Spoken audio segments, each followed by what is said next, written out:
ఇప్పుడు కాంగ్రెస్ పార్టీ అభ్యర్థి యువతరానికి స్ఫూర్తి, రేపు రాబోయే కాలంలో మీ అందరికీ ప్రతినిధిగా ఉండాలని మరి మీ ముందు నిలబడ్డ నవీన్ కుమార్ యాదవ్ గారిని మాట్లాడాల్సిందిగా కోరుతా ఉన్నా. థ్యాంక్ యూ అన్న.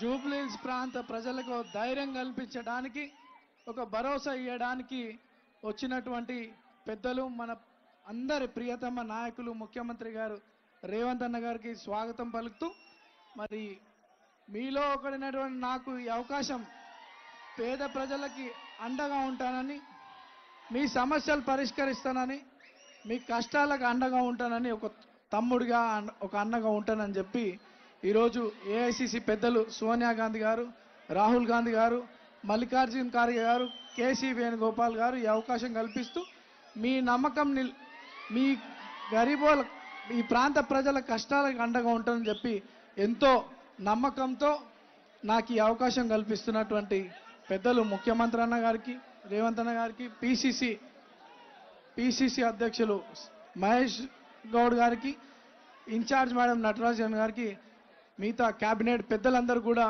నా పాదాభి నమస్కారాలు, ధన్యవాదాలు తెలియజేస్తూ, చిన్నప్పటి నుండి మీ ముందు తిరిగినోని, మీ కళ్ళ ముందు పెరిగినోని, ఒక తమ్ముడిగా, ఒక అన్నగా, మీకు కుటుంబ సభ్యుడిగా ఈరోజు ఈ అవకాశం వస్తుంది. ఇది నా ఎలక్షన్ అనుకోవట్లే, ఇది మీ ఎలక్షన్, మీ తమ్ముడు ఎలక్షన్, మీ అన్న ఎలక్షన్, మీ కొడుకు ఎలక్షన్, ఇది మనందరి ఎలక్షన్. ఎలక్షన్ అంటే ఎవరి గురించో, సింపతి గురించో, సెంటిమెంట్ గురించో కాదు, మన ప్రాంత అభివృద్ధి గురించి, మన పిల్లల భవిష్యత్తు గురించి, ఇది మన జీవితాలతో ముడిపడిన విషయం. కాబట్టి ఈ సమయం వచ్చింది. గతంలో 3 సార్లు అవకాశం కల్పించారు, అభివృద్ధి దేవుడెరుగు, కానీ ఈ ప్రాంతం అంతా కూడా అన్యాయానికి గురైంది, అరాచలకు గురైంది. మీ అందరికీ తెలిసినటువంటి విషయమే కదా, ఈ ప్రాంతం ఎంత అన్యాయమైందో మీ అందరికీ తెలుసు కదా. ఈరోజు పొరపాటు చేసుకోకండి, ఈరోజు ఆ పొరపాటు చేసుకోకండి. రేవంత్ అన్న ప్రజాపాలనలో నేను ఏ గల్లీలలో తిరిగినా, ఏ బస్తీలలో తిరిగినా, ఈరోజు మాకు రేషన్ కార్డు వచ్చింది నాయన, ఒక ఇంటికి పోతే సన్న బియ్యం పట్టుకొని కుటుంబం అంతా బయట నించొని కన్నీళ్లు పెట్టుకుంటానన్ను నాతో మాట్లాడడం జరిగింది. ఓ కుటుంబంకి వెళ్తే, నాయన మా కొడుకు బీఆర్ఎస్ పార్టీలో తిరుగుతున్నాడు 10 ఏళ్ళుగా, కానీ మాకు చేసింది ఏం లేదు, నా ఇంటికి ఇవాళ రేషన్ కార్డు వచ్చింది నాయన, మా ఇంటి ఓట్లన్నీ కూడా కాంగ్రెస్కి వేస్తామని ఓ తల్లి చెప్తా ఉంది. ఇంకో బస్తీకి, ఓంనగర్ అనే బస్తీకి పోతే ఆ ప్రాంతంలో ఉన్నటువంటి బీఆర్ఎస్ కార్యకర్తలందరూ కూడా ఈరోజు మా గల్లీలో రోడ్లు అయినాయి, డ్రైనేజ్ సిస్టమ్ అయిందని చెప్పి స్వచ్ఛందంగా మా ప్రాంత అభివృద్ధి చెందాలంటే కాంగ్రెస్ పార్టీకి మద్దతు పలుకుతామని చెప్పి కాంగ్రెస్ పార్టీలో చేరడం జరిగింది. ఇప్పుడు మీరందరూ కూడా ఈ సమయం వృధా చేసుకోకుండా సరైన నిర్ణయం తీసుకోండి.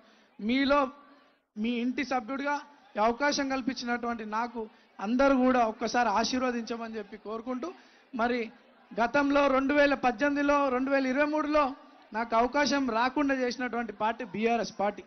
అవకాశం రాకుండా చేస్తే సరే, నా జీవితంలో ఒక తప్పు చేయలే, కానీ అనేక తప్పుడు కేసులు పెట్టి నా జీవితం పాడు చేయాలని చూసినారు. ఈ పబ్లిక్కి ఉపయోగపడద్దు నవీన్ అని అనేక కుట్రలు పన్నారు. ఆ భగవంతుడు ఉన్నాడు.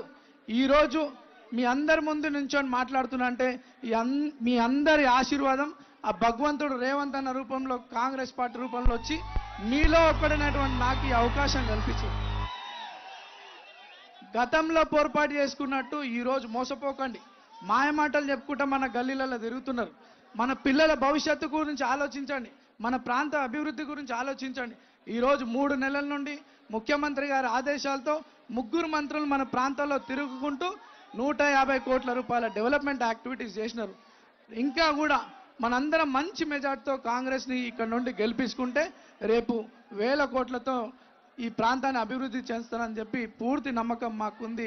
అన్నగారి మీద ఈ ప్రాంత ప్రజలందరికీ కూడా నమ్మకం ఉందని చెప్పి తెలియజేసుకుంటూ, 2 సార్లు పోటీ చేసిన మళ్ళీ మీ ముందుకు వస్తున్నా, ఒక్కసారి ఆశీర్వదించమని చెప్పి ఈ ప్రాంత ప్రజలందరూ కోరుకుంటూ, యువకుల జీవితాలు పాడు చేసే విషయంలో బీఆర్ఎస్ పార్టీ ఉండే గతంలో అనేక యువకుల మీద తప్పుడు కేసులు పెట్టింది. ఎవరైనా లీడర్గా ఎదగాలనుకుంటే వాళ్ళని ఇబ్బందులు పెట్టింది. కానీ ఈరోజు కాంగ్రెస్ పార్టీ కష్టపడే యువకులకు అండగా ఉంటాం, పబ్లిక్కి సేవ చేసే యువకులకు అండగా ఉంటామని చెప్పడానికి నేను ఒక ఎగ్జాంపుల్. ఈ యువకులను ప్రోత్సహించే విధంగా మన రేవంత్ అన్న పరిపాలన సాగుతుంది. మీరందరు యువకులు చూడాలి. మరి అనేక తప్పుడు ఆరోపణలు పెట్టుకుంటూ నవీన్ యాదవ్ ఒక రౌడీ అని చెప్పి నన్ను ప్రోత్సహించారు. మీ కొడుకు రౌడీయా? మీ కొడుకు రౌడీయా? మీ తమ్ముడు రౌడీయా? మీ అన్న రౌడీయా? మీ తమ్ముడిని, మీ అన్నని, మీ కొడుకుని అనేక తప్పుడు ఆరోపణలు చేస్తూ ఉన్నారు. మీరు నన్ను చిన్నప్పటి నుండి చూస్తున్నారు. మీలో ఒకరిని, మీ స్థానికుడిని. ఈరోజు వాళ్ళకి బుద్ధి చెప్తారా? బుద్ధి చెప్తారా?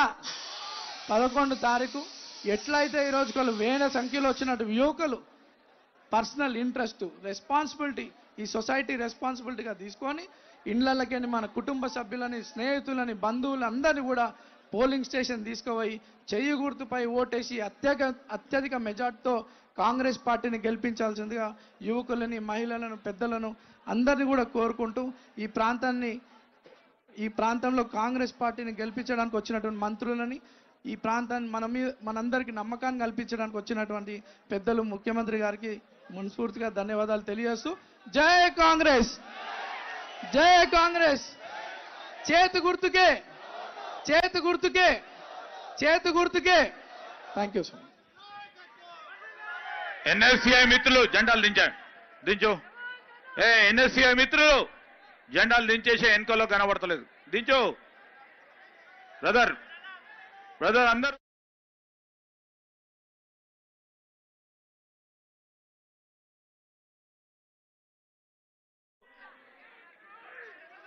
ఈ ప్రాంతానికి వచ్చి జూబ్లీహిల్స్ నియోజకవర్గంలో కాంగ్రెస్ పార్టీ అభ్యర్థిని గెలిపియాలని మీ అందరి ఆశీర్వాదం గురించి వచ్చిన గౌరవ ముఖ్యమంత్రి రేవంత్ రెడ్డి గారిని మరి ప్రజలను ఉద్దేశించి మాట్లాడాల్సిందిగా కోరుతా ఉన్నాం.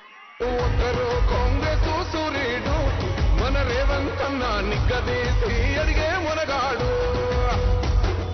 వీడు భూమిన వానైతాడు, బీద సాదల ధైర్యం వీడు, దొంగ దొరల భరతం పడతాడు. మన రేవంత్ అన్న పేద ఇంటికి పండుగ తెస్తాడు. సోనియమ్మ దేవతోని రాహులన్న సైనికుడయ్యి పెద్ద కొడుకై యుద్ధం చెయ్యాలి. కాంగ్రెస్, జై జై కాంగ్రెస్.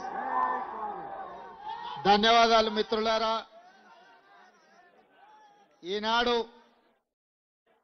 జూబ్లీహిల్స్ శాసనసభ